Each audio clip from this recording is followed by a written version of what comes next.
Hello, welcome back to A Boring Revolution, your number one news source for everything in regards to the Boring Company. What a day! What a day! You know what? In a strange kind of way, I enjoyed being made to look like an absolute fool when the Boring Company smashed my predictions, made my pessimism look stupid. I expected the Boring machine to slightly improve on what it had achieved previously. It absolutely went to town on every single number I had on my spreadsheet. It is a bit embarrassing, but you know what? I take it. I will take it with pride, because look at the numbers we have achieved today. Let's go straight to the Excel straight. Look at this. Look at this.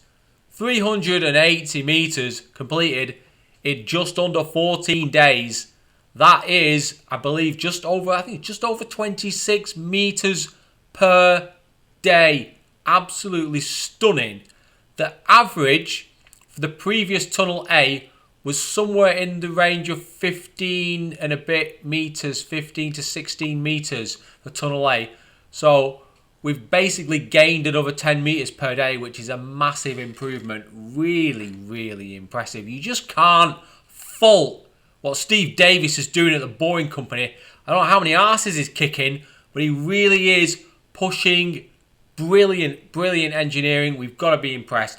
Super impressed. Let's see who's... Anyway. So, what does this mean? What does this mean for the Boring Company?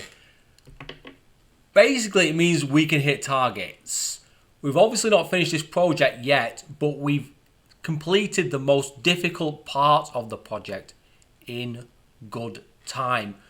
And we've really concerted our efforts into the tunnelling phase, ensured that in the second part of that tunnelling phase that we have hit our targets, really driven that machine quite hard to get our targets, perfected that process of assembling those precast concrete segments.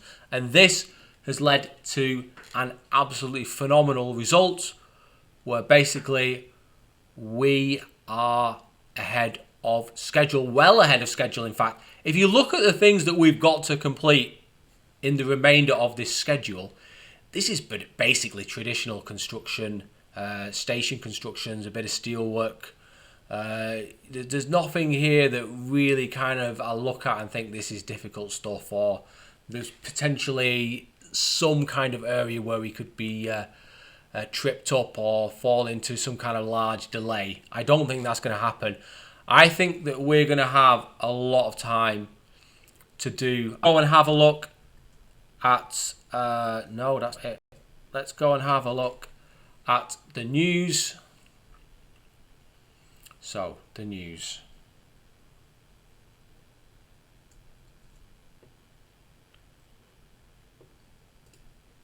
Okay, so, hoping everyone can hear me. This is a phenomenal article. Light safety systems. All good stuff. So, here's the bit that interested me the most. When it operates using all electric vehicles on Tesla Auto chassis in self-driving modes, the system will be... What does it mean by that, Tesla Auto chassis? Does that mean they're putting something on the Model X chassis? Unsure, possibly. Las Vegas Convention Center says there will be 62 vehicles when the operations begin. So you also have some vehicles in the background charging while you're using your other vehicles. So it's looking like there'll be at least 40 vehicles running through the system at any one time, at the very least. It hasn't been determined when the vehicles will be delivered, but they're scheduled to be in Las Vegas in time to be tested before being placed into service. So that's our calibration.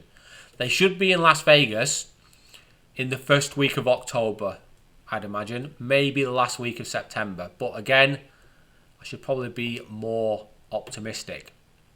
It's unclear what the vehicles will look like, but the company has indicated the maximum vehicle capacity per vehicle would be 16. So all those people out there who are saying that we can't put 16 people in a vehicle, is clearly that they're modifying the chassis and putting that on a Model X skateboard, and therefore they can get in the bench seating to ensure there's 16 people in there. So there we go. That is going to help massively in terms of the capacity of this system. Again, we see this number mentioned, 52.5 million. My initial estimates were a lot less than that in the contract documents, but obviously something has changed. To be fair, the design of the project has changed in terms of the above ground stations, but you'd think by doing that, that would actually reduce the cost of the project, but I guess we'll find out in good time how and why that has occurred. Here's a good one. Transit system is controversial because it's Musk's first commercial project developed by the Boeing company. One of the entrepreneurs, tech operations, Musk also is a principal in car manufacturer, which makes and launches advanced rockets. Well, we already know that. Fearful that the company won't be able to deliver crucial components to the convention center expansion project. Those are the people that didn't believe in the Boeing company, but they're soon going to believe in it. Let's see who else has wrote good articles. So, as always, one of my favourite websites, Teslarati. Elon Musk Boeing company completes Las Vegas tunnels, still on track for 2021. Again, it's kind of the same thing. There's not really anything in this article that I didn't already know. Here we go. With the first of an expansive tunneling system that can support locations in Las Vegas city area. We've got a growing city and growing tourism base, and we need all the options that are reasonably available in order to move folks. So we think all those different options are important to maintain, and this is just going to be one more really fun one to add to the list. In fact, I think in here we go. Hill told Las Vegas Convention Center board Tuesday that it expects talks will begin in the next few weeks between the Boeing company and other tourism leaders to consider expanding the convention center loop to connect to other tunnels that will be drilled by the Boeing company to create an underground transit system serving the resort corridor and McCarran International Airport. So that is big news, and that's in the next few weeks. We're going to have those negotiations potentially to massively expand this project, because we've done the proof of concept now. We've proved, hey, look, we can do 26 meters per day. We have got a new machine in the works that's going to exceed that. We have got all these designs for all these autonomous electric vehicles, and once we find the one that fits perfectly for this particular scheme, we're going to start building that in our own factory, potentially in Las Vegas, using all the Tesla equipment. Once they can prove that they can do 4,600 passengers per hour, they can then prove they can do 5,500 per hour, 7,700 per hour, 10,600 per hour. That's how it starts. More tunnels, more pods, more system to run them through. Better understanding for how things work equals better results. And that's what we're doing at the Boeing company. That is what the Boeing company is doing. I really am very, very excited by what the Boeing company is doing. It is an exciting time to be reading about the Boeing company, Tesla, SpaceX, so many things going on.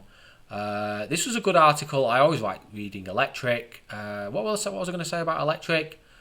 The guy who writes these articles for electric, Fred Lambert. I really like Fred Lambert. I think he's been under a little bit of pressure these past couple of days, and I just think that sometimes let people say what they need to say if they're giving their honest opinion. Well, this is what he said. This is electric tech. That's exciting. The project is definitely happening. Congratulations to the Boeing company. I can't wait to see what a commercial Boeing company look actually ends up looking like, with boarding at the passenger stations and what vehicles they end up using. Also, kudos to LVCVA for moving ahead with this project, which was probably riskier than other submitted projects for the People Mover, but was obviously a lot more cost effective. Absolutely. And final article that I pulled out, I thought it was 4,600 per hour. Let's find that out. I thought I had 4,000. Yeah, 4,600 per hour. I hope that's correct. I'll have to check that after this. The tunnel is set to be ready by January 2021 in time for the year annual Consumer Electronics Show, if it goes ahead. I really honestly believe it's not going to go ahead. I just think that in these times, the idea of putting 16,000 people in a conference centre is just not going to really hold water, is it? When you think about the things that have happened over the last 2.5 months, no one is going to let that number of people come to a conference centre. So I unfortunately think now that it's going to get cancelled. But that's not necessarily a bad thing if they move it to maybe the end of February, the beginning of March. Who knows? It gives a bit more time for the Boeing company to calibrate its system. So in terms of what we're wanting as people that support the Boeing company here, then that's not necessarily a bad thing. You know, the protection of people's lives is the most important thing of all. More statements from Steve Hill. And that's really it, guys. That is everything that's been talked about. Let me see if I can... Oh, here we are.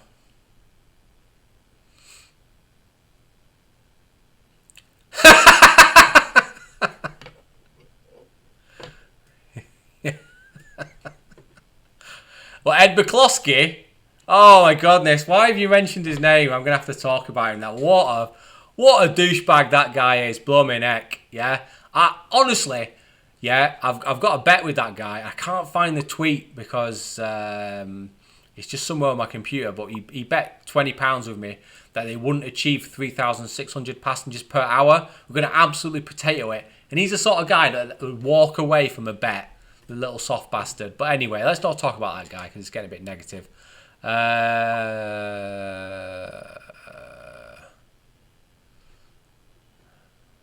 It looked like a beehive. Yeah, it must have been quite a lot of people there. Definitely. What about it? What? What? What happened to... What happened to my hair? I've not had my hair cut for weeks since I can't get my hair cut. What do you expect me to do? Cut my own hair? You fucking idiot. Has my mum disowned me? No. Far from it. She's got too many pictures of me on her walls and rings me too often. Frankly, and she's always asking me for bloody money. I say, no, mum. No. You can't have any money. Oh god, this guy. Can we get this guy removed from the feed? Sounds like a bloody idiot. Jesus Christ.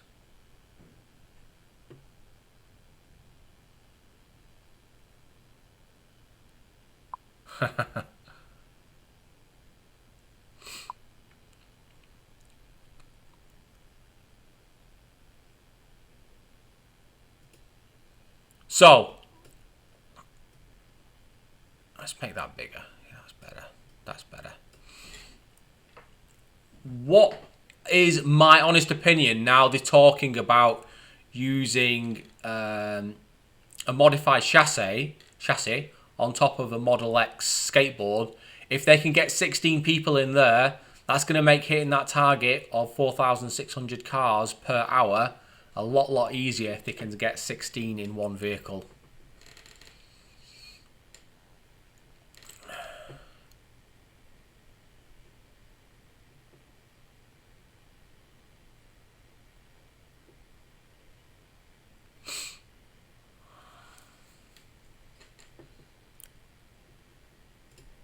Yeah, I am quite... Just to be absolutely crystal clear, guys, I do not work for the Boeing company. I am based in the UK. I'm essentially at this... In fact, even before we had this pandemic thing, I essentially semi-retired. I've done my hard work in this world, and I'm just enjoying my life at the moment. And one of the things I really enjoy doing is this YouTube channel following Elon Musk, and not just Elon Musk, but all different technology companies. I really enjoy looking at lots and lots of different things. So, you know, I thought it probably would be a bit of a push for me to move to the USA and start working for the Boeing company. I mean, I could do if I really wanted to, but I mean, I think this is just a bit easier for me. Good question. So... The way they paved the roads in the Hawthorne test tunnel was frankly bonkers, and they shouldn't have done it like that. They should have just done a traditional concrete pour with traditional formwork. There's no need to make this complicated.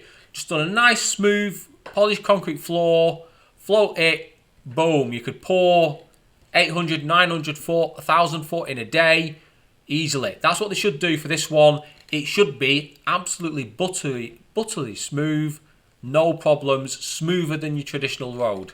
So that shouldn't be an issue. Yeah, I've seen that. I think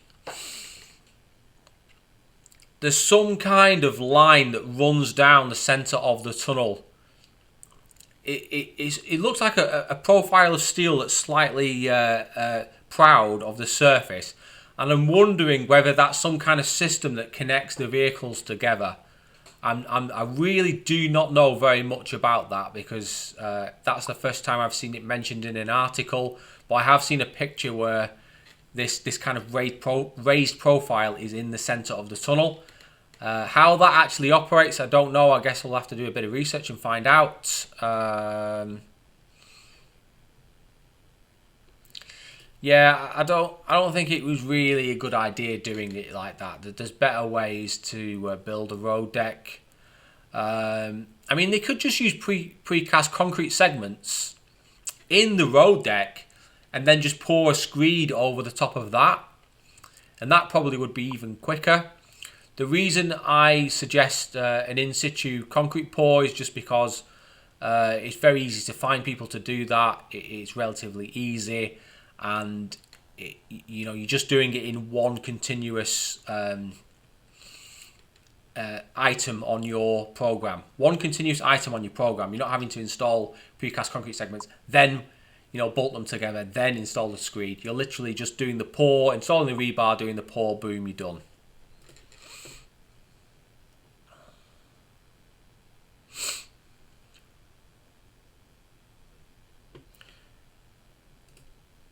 Unsure if it's going to be asphalt, unsure if it's going to be concrete, unsure if it's going to be something else that we have no idea about. I do not know, but the important thing here is people. Yeah, we have proved here, the boring company has proved here that they can achieve 26 meters per day consistently.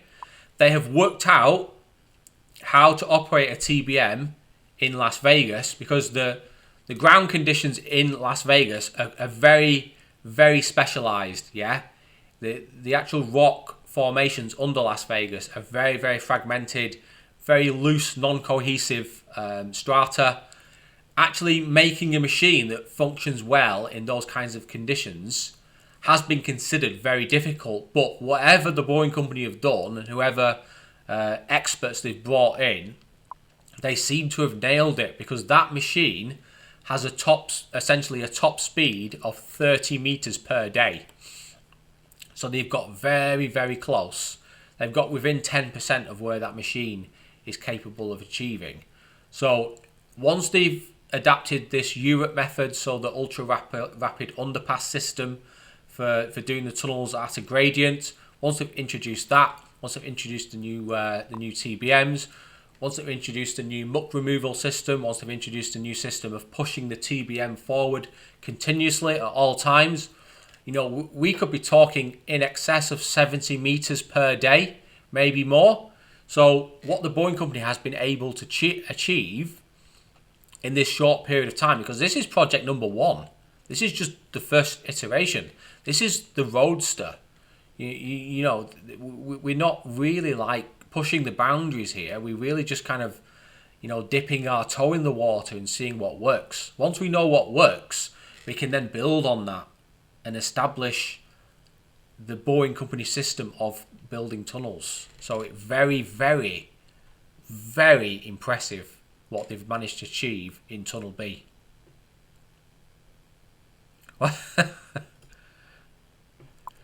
How many meters per day does the Boeing company need to get to for Hyperloop to be a thing? I think it's doable with 40 meters per day. Now, you think to yourself, well, that doesn't sound too much, but there's no reason why you couldn't use multiple TBMs. There's no reason why you couldn't use 10 TBMs. But I think for it to be effective, you need at least 40. Very bare minimum 40 meters per day. If you are linking somewhere like, let's give an example, something like, let's say, Paris to Barcelona, maybe slightly more, maybe around 45 meters per day. But for short routes, I'd say 40 meters per day is about doable.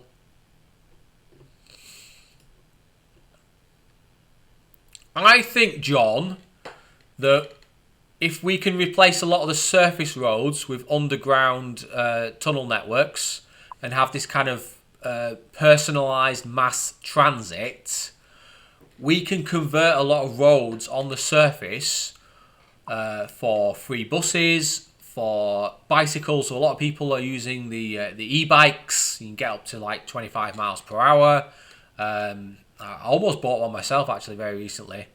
But I can just see the surface roads being converted into other things, and we kind of move more underground, and it becomes a business, and the government moves away from roads. I'd quite like to see that, where the government just says, you know what, there's not really a need for us to maintain these roads. Let's give them to someone else to utilise, and they can make a profit out of it. Yeah, I agree with that. I like a good drive. But I guess like if you just want to get somewhere quickly and you could use the Boring Company system, then you'd be underground. You'd be underground for like 5 or 6 minutes, and then you'd be at your destination. So it wouldn't really matter too much. But maybe it'll open the roads up for cycling, so you can go for a cycle. Yeah, great question. Yeah, fair point. Yeah. I mean, the Boring Company needs to focus on what it's doing now. So personalised mass transit using these autonomous electric vehicles for journeys of less than 80 miles. Autonomous electric vehicles are more than fit for purpose. So 80 miles, you could do that well under an hour. More like, only more like, 35, 40 minutes. So, that's more than enough. Yeah, and I know. I think that's the first time that someone's ever gave me some abuse in the comment section. I didn't really know what to do with it. I thought it was a joke. I thought he was joking around with me, giving me some banter, and then I read a few more. I thought, oh no, this guy doesn't really like me. I don't know. I'm not really fussed. If someone wants to have a joke with me, I don't really mind. Yeah. Definitely. So, let's wrap up this live stream, guys. Any questions before we finish? We'll wrap it up in 1 minute's time. If you've got a couple of questions, put them in there now. I can hopefully answer them for you. I think it's exciting that potentially, and this is my thought process, that in the background, the Boring Company is developing some autonomous electric vehicles with a capacity of up to 16 passengers. I think that is absolutely super key, that we have these vehicles that can have up to 16 people. Maybe, even 12 people would be brilliant, because it means you need less vehicles departing from a station at any one time. Because if you're having to use a Model X, you're having to send lots of vehicles through all the time, and you're going to have to organise it where you've got lots and lots of people lined up in different lines at different places. It's a lot easier if you have a vehicle that can, hold 12, 14, 16 people. So hopefully that is what happens now. They modify the Model X chassis, they drop something on there that can hold 16 people.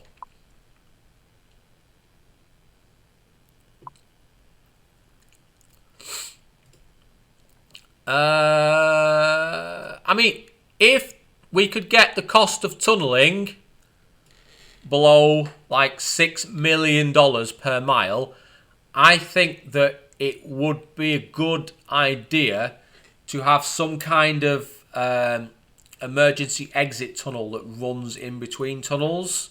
I think that is just a general good common sense idea. You can also reduce the diameter of that tunnel, maybe around 10-foot diameter, further reduce the cost, and then it just makes things a bit easier with the regulators if you have that kind of intermediate tunnel in between your northbound and southbound tunnels, and then you can push people through there in the event of a fire or some kind of accident.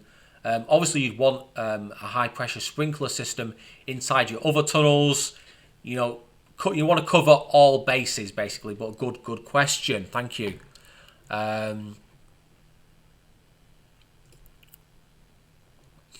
So based on what I'm reading today in these articles, they're talking about linking up the airport and the strip, and potentially the new stadium at Las Vegas. So potentially it could be that. The other potential projects that could be done is the San Jose airport link, dugout loop, and I think the one that potentially might start at the end of next year, maybe a bit earlier, is the project linking Washington to Baltimore. I think that is a belter of a project, and it seems to be moving forward in the background. They have done an environmental assessment on that project. Yeah, well, can I say a swear word? Yeah, I can. Fuck traffic. Fuck traffic.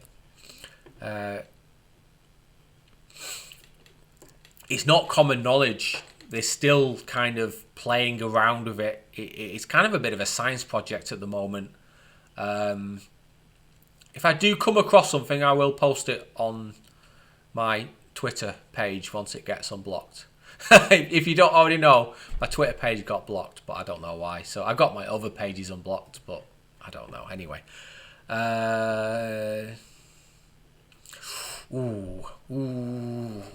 You've asked me a question that I want. Matthew, I like HS2, and I've liked it for a while, and I can see why people are kind of getting a bit on edge about it because of the cost, and that's kind of bugging me a little bit. But I think in terms of long journeys, a journey of more than 100 miles, something like HS2 makes sense, but they need to get the costs down. But that shouldn't affect the Boring Company. The Boring Company can build its own tunnels as well as HS2 being built. That's my opinion. Yeah. That'll be our last question today, guys. Thank you, Mr. Walker, as always. Another beautiful question and well put, my good friend. I hope the Boring Company has a bunch of Cybertrucks and Model Y reserved. The reservation price is stupid. Apparently, they're moving the Cybertruck forward ahead of the Roadster because that's going to be a big seller. I think they could potentially sell 300,000 pickup trucks per year. Maybe I'm being a bit optimistic there, but Tesla's going to be a $200 billion company very, very soon, guys. And if you don't believe me, you come back to this video in 2 years' time. Honestly, guys, they are major league ahead.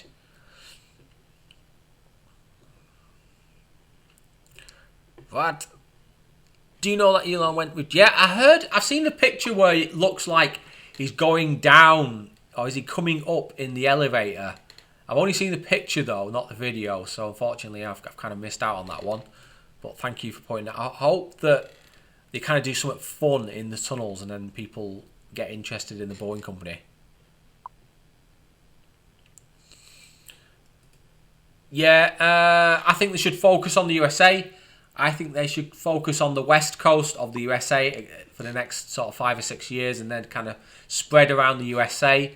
And then maybe after 10 to 15 years, maybe look at other places like Canada, Europe, maybe even Mexico. That's my personal opinion. Okie dokie, guys. I think I'm going to call it a day. Thank you so much for everyone who joined on the live stream. It's always great to see so many familiar faces on the live stream, asking so many brilliant questions. I try to answer them as best I can. Sometimes it is a bit of a guesswork, but I'm trying my best, guys, and I really do appreciate everyone who's supporting the channel. I really do appreciate everyone who supports me on Patreon. That has been absolutely fundamental to me over the past 2.5 months. Really helped me, guys. Thank you so much. Please do follow me on Instagram, Facebook, and hopefully when I get it fixed, Twitter. And thank you. And remember, guys, don't be boring. We'll see you very, very soon. Goodbye, God bless, and see you later. Thank you.